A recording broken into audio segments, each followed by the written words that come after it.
Sa tunda, ang pagiging Kristyanon, dapat masaya, di ba? Ang buhay ng Kristiyano ay masayang tunay, masayang tunay. Dapat ano na dapat, no? Tama? Walang inaway. Ibinabana mo kasi po na, ikaw mo, siya kasi po na, okay lang na. Importante, atagi sa pagkauna. Diba? Ay sometimes kita, ara sa mga isa na ito, may kagigagiho. Ara ka gigagasilpon, ara ka gigagigigigig. Hambal ko pa sa inyo, submit ka sa mga bana. Kaya ang Diyos na bahala na. Amen? Amen? Dako ang amen. Hallelujah. Amen. Diba? Mga utod ko sa Ginoo, ang mga butang na di na dapat ni mo dapat sudlan, hindi mo dapat sudlan. Tama? Kay sometimes sa mga butang, sa mga lugar, may mga mali na tao, may mga mali na lugar, may mga mali na mga advice, hindi ka na magpamati na. Sunda ang Diyos.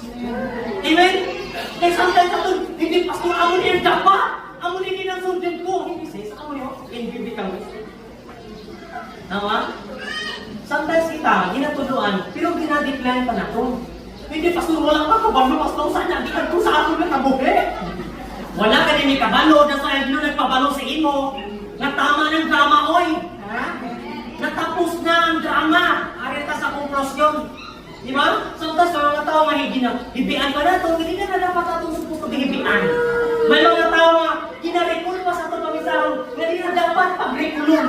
May mga tao nga, hindi na dapat pagtsatan, pagtiksan. Oy, maligwa ka. May mga tao nga, wala na dapat dato. Pero, pinabalik-balik pa na ito. Wala ko ginaigoha, wala yung names ko yung video, ha? Di ba? Mga utod ko sa Ginoo, it's a reminder from the Lord. Tama?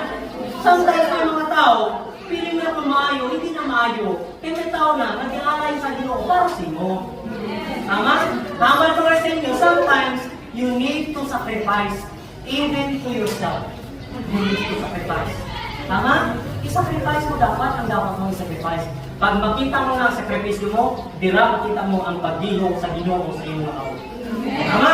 That's why mga utod ko sa Ginoo, reminder lang siya ha, wala ka mo pinapwersa. Depende na sa inyo kung mag-entertain pa kamo sa mga chat, text, di ba? Ano ang gusto mo?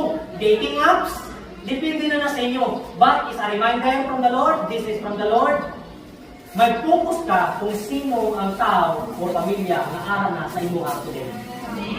We are family in Christ. Bawat isa sa aton, reporter. Bawat isa sa aton,